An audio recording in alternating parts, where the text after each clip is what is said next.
আমরা জঙ্গিপুর থেকে আসছি, পুরো রাস্তা জাম। তারপরে রাস্তায় আমাদের 22টা গাড়ি ভেঙে দিয়েছে টিএমসির গুন্ডারা, তাই আমাদের কর্মীদের আসতে দেরি হয়েছে, তারাও রাস্তা অবরোধ করেছেন। সেই জন্য চারিদিক বাধা, তাও বিজেপি এগোচ্ছে। কারণ কি, আপনাদের মতো হাজার হাজার লক্ষ লক্ষ কর্মী সমর্থক তারা বিজেপিকে বুকে করে নিয়ে এগোচ্ছেন, তাই কোনো বাধা আমাদের আটকে রাখতে পারবে না। সারা পশ্চিমবঙ্গ জুড়ে মানুষ পরিবর্তন চাইছেন, কারণ কোন মানুষের জীবনে সুরক্ষা নেই, মা বোনদের মান সম্মানের সুরক্ষা নাই, স্কুল কলেজে পড়াশোনা হয় না, মারপিট হয়, হসপিটালে গেলে ডাক্তার পাওয়া যায় না, রুগী ঘুরে বেড়াতে হয়, কলেজে অ্যাডমিশন নিতে গেলে হাজার হাজার টাকা দিতে হয়, চাকরি করতে গেলে গুজরাট, রাজস্থান, মধ্যপ্রদেশে যেতে হয়। তাই মানুষ পরিবর্তন চাইছেন এবং পঞ্চায়েতে তার সামান্য নমুনা রেখেছেন।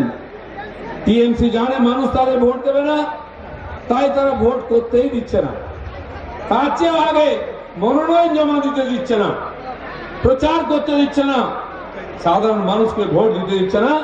কারণ তারা জানে মানুষ টিএমসি কে আর ভোট দেবে না, বিজেপি কে ভোট দিয়ে দেবে।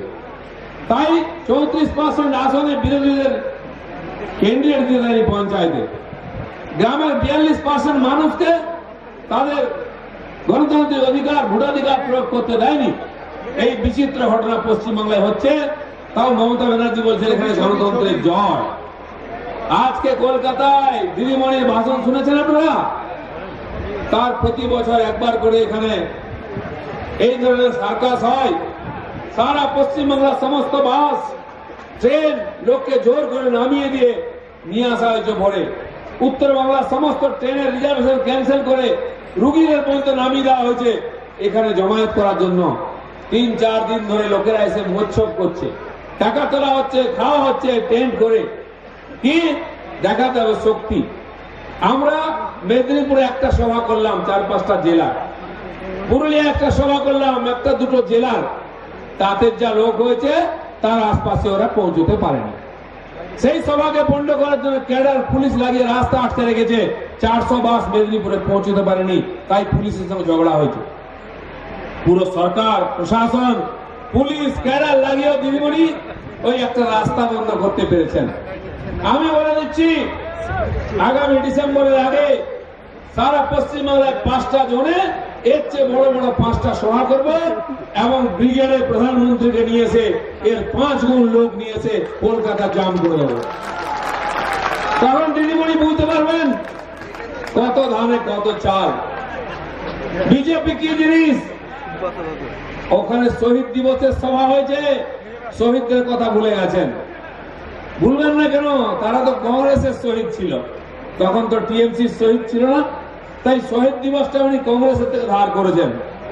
লড়াই লড়াই লড়াই চাই স্লোগান দিয়েছেন, টিএমসি সিপিএম থেকে ধার করেছেন। আর কেন্দ্রের যত প্রকল্প নাম পাল্টে ধার করে বিজেপির কাছ থেকে ধার করে এখানে চালাচ্ছেন। উনার কিছুই নাই, উনার নারদা আর সারদা আছে, আর কিছু না। তাই পশ্চিমবাংলার মানুষ ভোট হলে এবার দেখিয়ে দেবে। আপনারা দেখেছেন পঞ্চায়েত ইলেকশনে পুলিশ রিগিং করেছে, নমিনেশন করতে দেয়নি, প্রচার করতে দেয়নি, ভোট দিতে দেয়নি, ভোট গুনতে দেয়নি, তাও আমরা 6-7 হাজার সিট জিতেছি। কিন্তু দিদিমণি যে ভেবে থাকেন 19 সালের পার্লামেন্ট ইলেকশন এরকম হবে, তারা কিন্তু ভুল করছেন। আমি আপনারা বলে দিচ্ছি, যারা গ্রামের মানুষ ভোট দিতে পারলেন না পঞ্চায়েতে, পার্লামেন্টে তাদের আমরা ভোটের ব্যবস্থা করব। সেদিন দিদির পুলিশ আর ভোট করবে না, দিল্লি থেকে দাদার পুলিশ আসবে, তারা পাহারা দেবে। বুথের 200 মিটারের মধ্যে দিদির পুলিশ ভাইকেও যেতে দেবে না, দিদির ক্যাডার ভাইকেও যেতে দেবে না। দিদির পুলিশ ভাইদের আমরা বলে দিচ্ছি, আপনাদের ওই মে মাসে কষ্ট করতে হবে না রোদ্দুরে, 200 মিটার দূরে গাছের তলায় চেয়ার পেতে খৈনি মাখবেন আর খাবেন, কোনো কষ্ট করতে হবে না। প্যারামিলিটারি ফোর্স এসে ওখানে নির্বাচন করবে, পশ্চিমবাংলার মানুষ ভোট দেবে এবং পরিবর্তন করবেন। তাই এখানে গণতন্ত্রকে হত্যা করে যে রাজনীতি চালানো হচ্ছে, এটা আমরা বন্ধ করতে চাই। বন্ধুগণ, রেজিনগর মুর্শিদাবাদ এলাকা সংখ্যালঘু এলাকা, পশ্চিমবাংলার বেশিরভাগ সংখ্যালঘু এখানে থাকেন। সারা ভারতবর্ষে একটা কমিটি হয়েছিল, সাচার কমিটি, তারা ভারতবর্ষে সার্ভে করেছিলেন এখানকার মুসলমানরা কি অবস্থায় আছেন। তারা বলেছেন পশ্চিমবাংলার মুসলমানরা সবচেয়ে গরিব, সবচেয়ে অশিক্ষিত অবস্থায় আছেন। তাদের শিক্ষা নেই, চিকিৎসা নেই, সামাজিক ভাবে অগ্রগতি নেই, আর্থিক গতি নাই।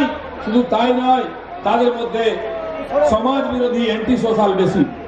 এর জন্য কে দায়ী? পশ্চিমবাংলা কি বিজেপি কোন রাজত্ব করেছে?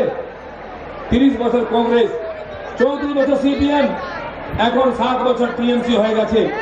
তারপরে কেন এখানকার মুসলমানরা গরিব? বিজেপি যখন শাসন করেনি, তাই বিজেপিকে দোষ দিতে পারবেন না। আপনারা যান গুজরাটের মুসলমানকে দেখুন, মধ্যপ্রদেশ, ছত্তিশগড়, মহারাষ্ট্রের মুসলমান দেখুন তারা কি অবস্থায় আছেন। সেখানে মুসলমানরা শিক্ষিত, সম্পন্ন, ব্যবসা চাকরি করেন। এখানে 38% যে শহরে যে মুসলমানরা থাকেন তাদের 44% হচ্ছেন দরিদ্র সীমার নিচে। গ্রামে যারা আছেন তারা 38% দরিদ্র সীমার নিচে। শহরে মুসলমানরা 15,000 টাকা ইনকাম করেন, মাত্র 3%, 4%, বাকি সব 5,000 তার নিচে, দরিদ্র সীমার নিচে। 1 জন সরকারি চাকরি করে পশ্চিমবাংলায়, আর গুজরাটে 7% মুসলমান সরকারি চাকরি করেন। ওখানকার শিক্ষা দীক্ষা সব দিক দিয়ে মুসলমানরা এগিয়ে। এখানে প্রচার করা হচ্ছে গুজরাটে নাকি মোদী মুসলমানদের মেরে তাড়িয়ে দিয়েছেন। আমি বলবো এখানকার বহু ছেলে ওখানে চাকরি করেন, প্রতিদিন গুজরাটে মুসলমানরা কিরকম আছেন। সেখানে মুসলমানরা বিদেশি গাড়ি চড়েন, 4 চাকার চারি, BMW, মার্সিডিজ গাড়ি চড়েন, তার এজেন্ট একজন মুসলমান আছেন। কিন্তু পশ্চিমবাংলায় মুসলমানরা একটা সাইকেল পাওয়ার জন্য দিদির ভাইদের পেছনে ঘুরে বেড়ান। সবুজ সাথী সাইকেল